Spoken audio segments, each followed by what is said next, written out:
Sometimes, exploring means following someone else's lead. I'm author and researcher Mike Luoma. Early November 2024 brought with it the chance to visit Stonework in Bear Brook State Park, in Deerfield, and in nearby Northwood Meadows State Park, with New Hampshire stone site researcher Devon Toland. We first headed to Bear Brook State Park to check out some giant Cairn-like stone constructs.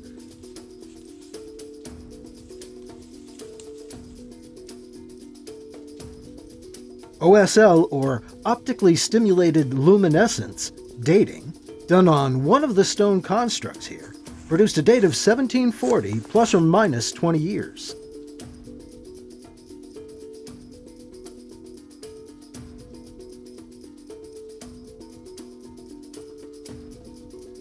OSL dating measures certain minerals' last exposure to sunlight from samples taken in darkness from beneath the structure.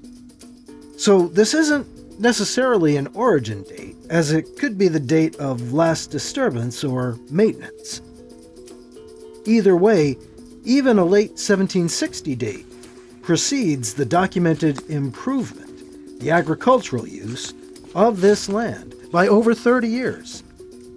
That's according to the work of researcher James Gage, who detailed the extensive land record for this area. Farming didn't begin here until the 1790s.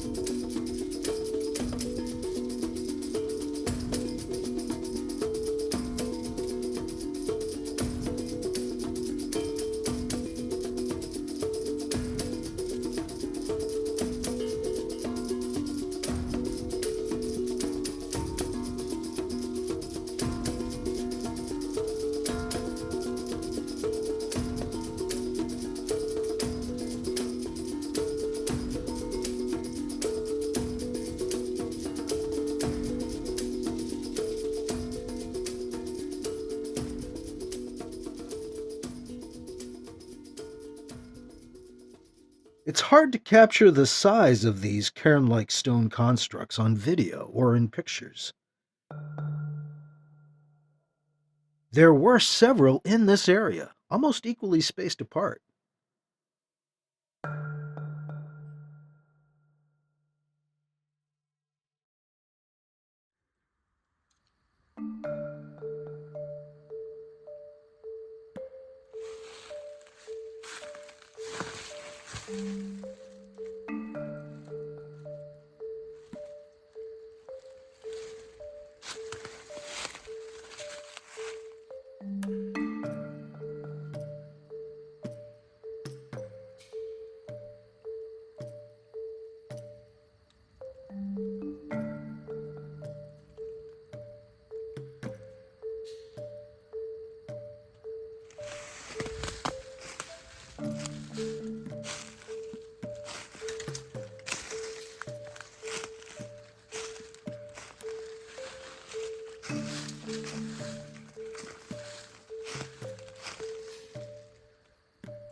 This large, sloped structure has a nearly circular depression in its uphill end, Mary Gage, James' mother and research partner, has described this as a thunderbird nest.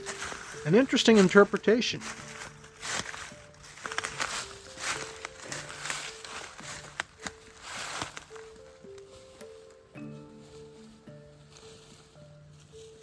It does appear intentional, and the presence of special stones, quartz and jasper, around the edge suggests it's a feature of some importance.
The Gages attributed the stone walls here to later farming, but I'm not so sure.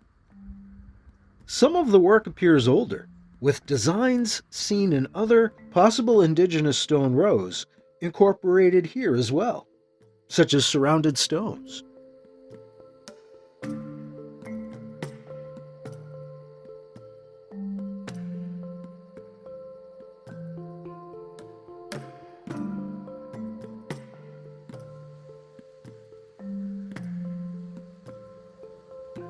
This low stone row widens out and is filled with smaller stones, while also featuring a prominent square standing stone.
A similar expanding stone row meets it here. The gap between them appears to have been pushed through later.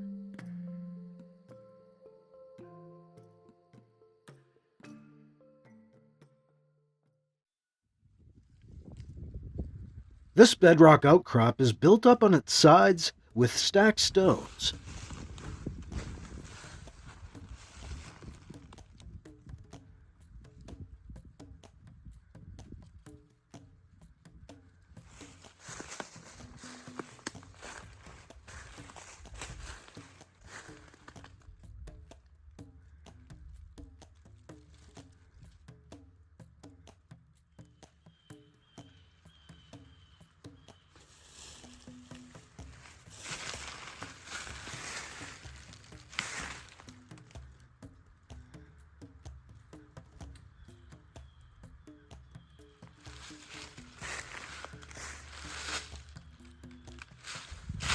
This stone with its many furrows seems significantly placed.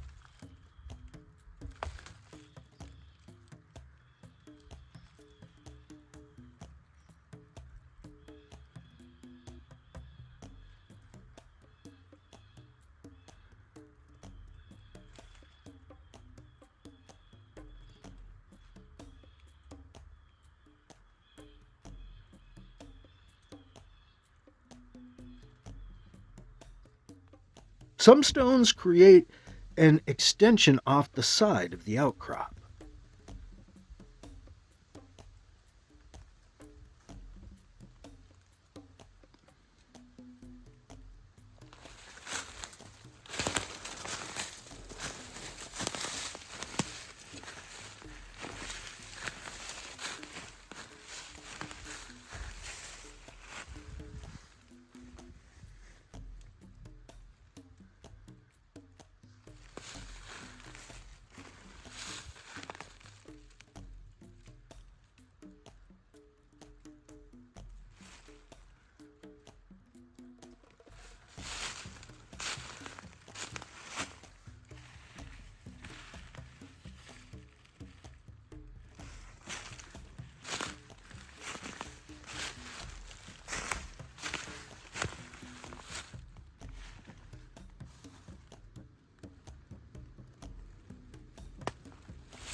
I felt unsettled atop the platform.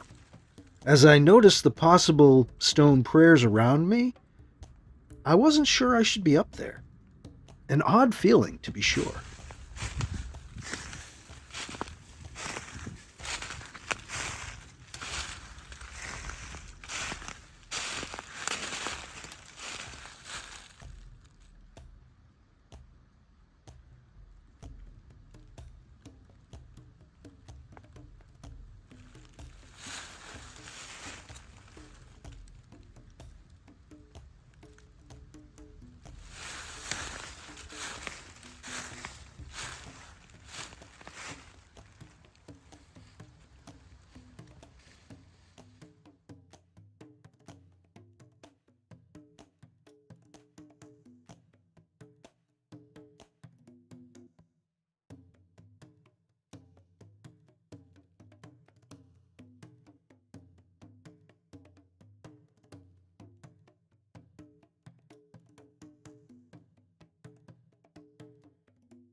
We next headed to a nearby receiving tomb stone chamber in Deerfield.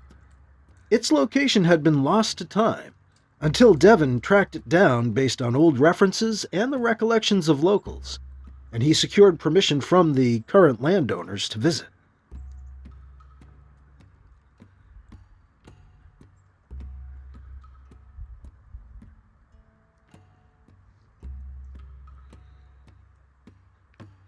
This stone chamber is now an empty tomb in the woods, but it was never meant to be anyone's final resting place. This was a wealthy family's private receiving tomb. Receiving tombs were where they once kept corpses in the winter, when they had to wait for the spring thaw to dig graves again.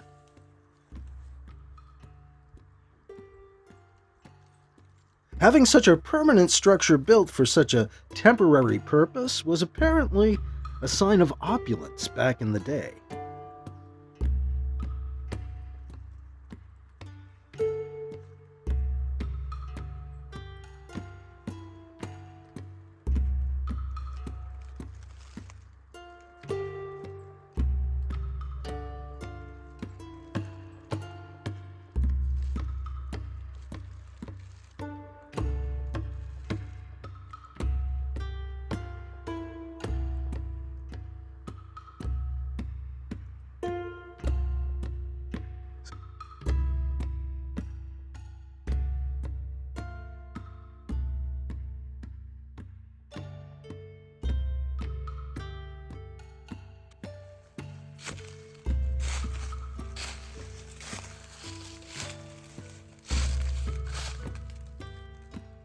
The construction style and the many plug-and-feather split marks in the stones mark it as 18th or 19th century Western work.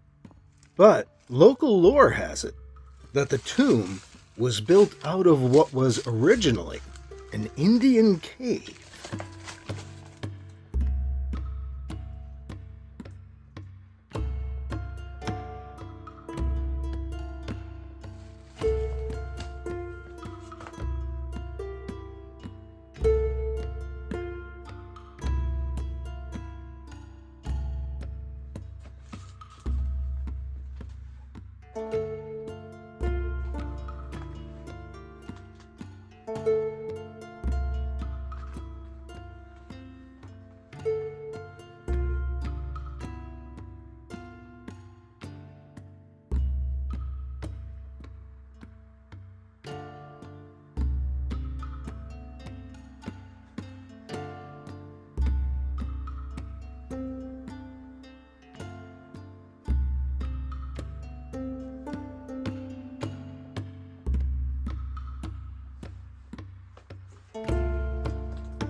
Devon pointed out what seemed to be older stonework visible between gaps in the squared-off, newer stones, including above the ceiling stones.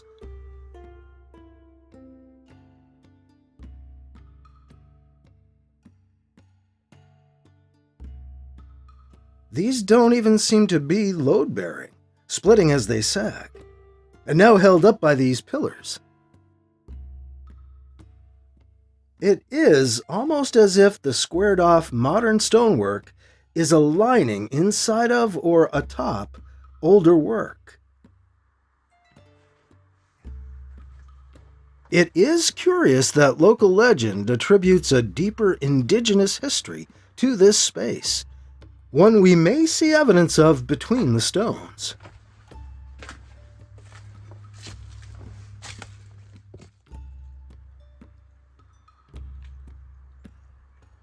From the front, remnants of a stone wall curve away on both sides and head back up the hill.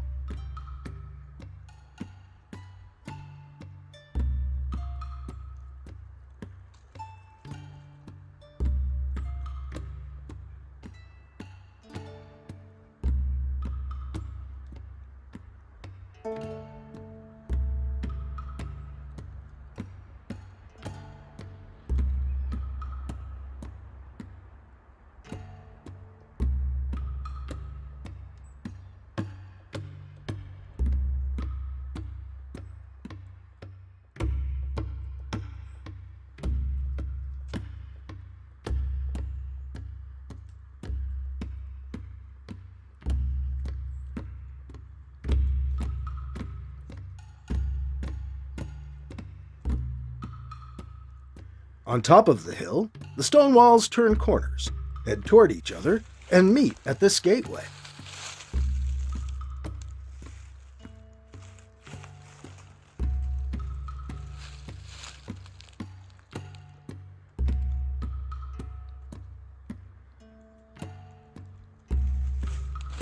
A tall, apparently toppled corner piece now lies on the ground.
After the receiving tombstone chamber, we headed to Northwood Meadows State Park. This stone near the entrance appears to have possible petroglyphs pecked into it.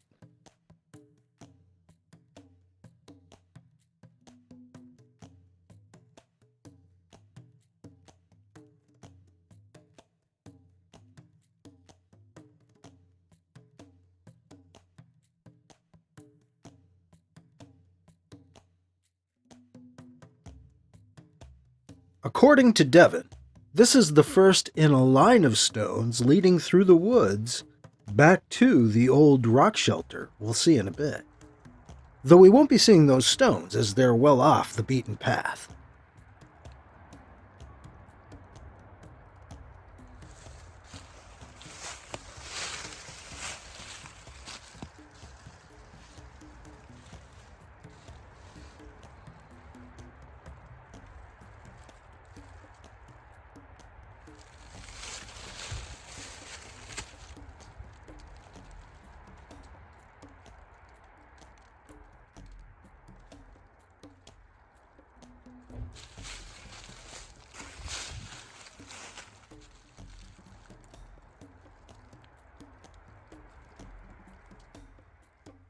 Our first stop here was at two large Cairn-like stone constructs side by side.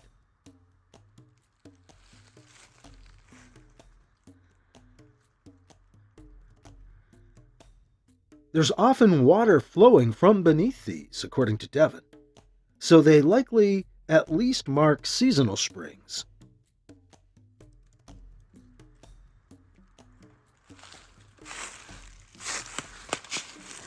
Again, it's hard to capture the sheer size of these on video or in photos.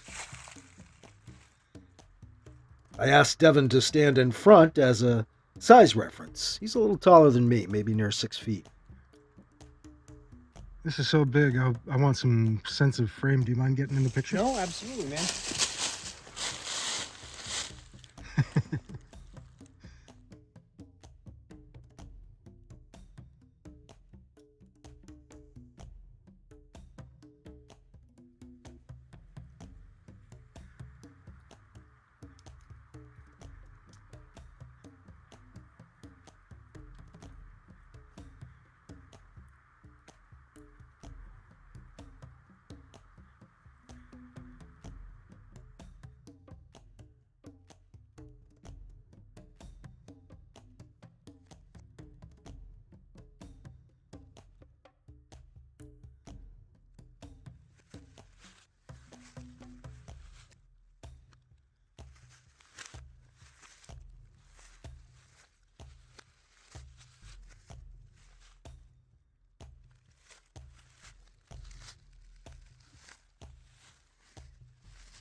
Moving on, we came across other possible stone mounds, but these were buried. The only feature suggesting there was more to them was this linteled niche.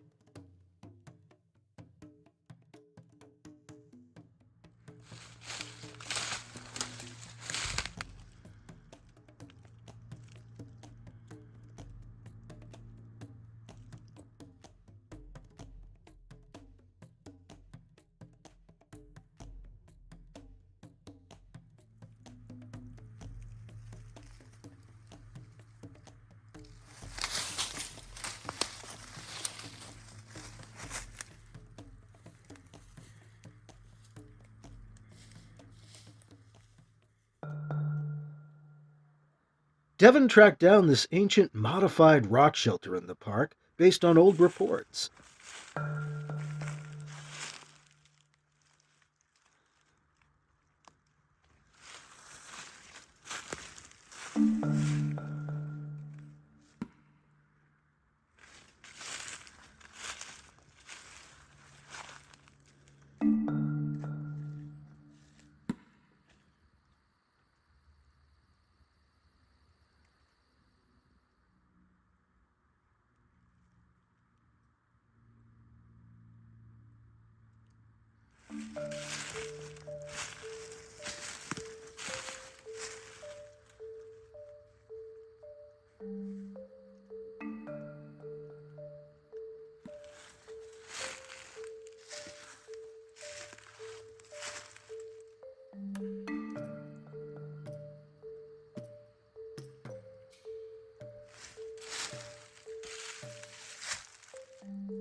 Though it's silted in now and full of pine cones, leaves, and animal waste, this once would have provided a person with a night's shelter. A window towards the rear of the space looks out at nearby Saddleback Mountain.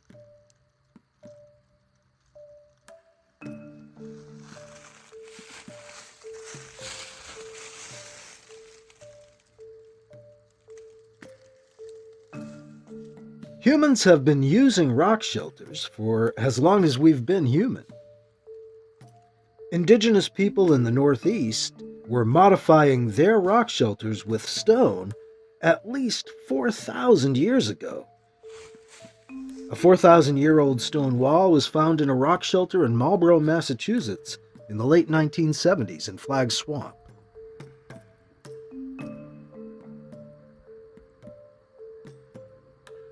Further south, below the reach of the Ice Age's ice sheets in western Pennsylvania, they found evidence of human habitation going back 19,000 years at Meadowcroft Rock Shelter.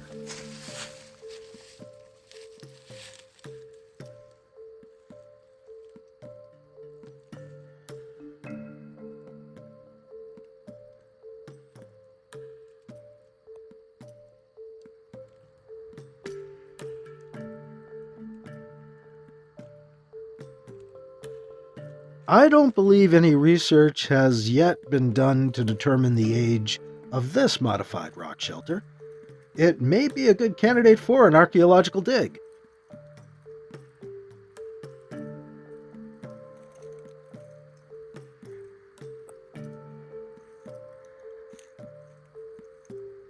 The lake at Northwood Meadows has been drained so they can fix the dam here. This has exposed several intriguing, previously underwater stone constructs.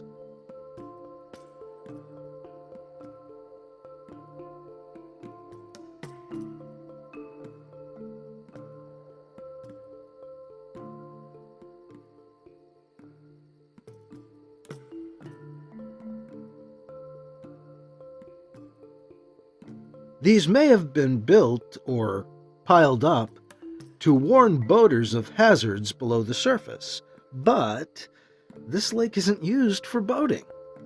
So we don't know the likelihood of that, really. Curious.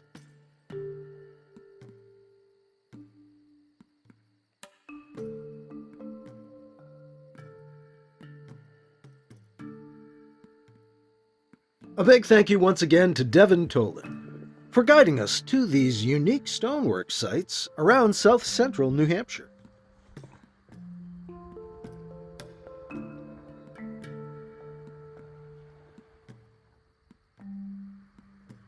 You can learn more about the ancient stonework in our region by joining our Facebook group, checking out more videos on my YouTube channel, or picking up my book, Ancient Stone Mysteries of New England, available everywhere. Links are at ancientstonemysteries.com. I'm Mike Luoma. Thank you for experiencing these New Hampshire stone sites with me.